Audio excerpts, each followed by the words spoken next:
Ciao! Hello mga kabeshi! Tara at mag-bake ng ating spigula al forno. Let's cook!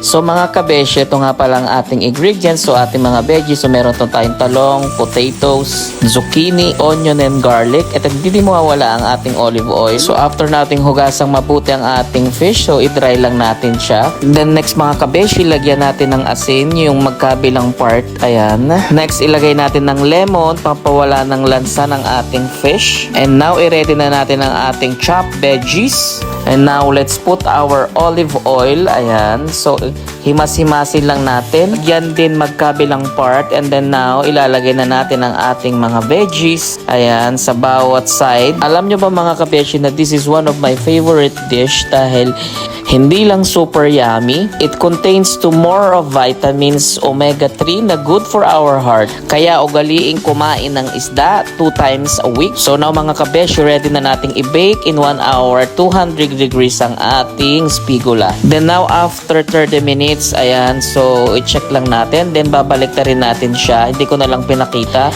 And then para maluto din yung other part. Mas masarap kasi yung medyo crispy. A few moments later. Finally, it's done mga kabeshi. So ayan, luto na ang ating peshe spigula. So kain na po tayo mga kabeshi. Bon appetito! Ciao!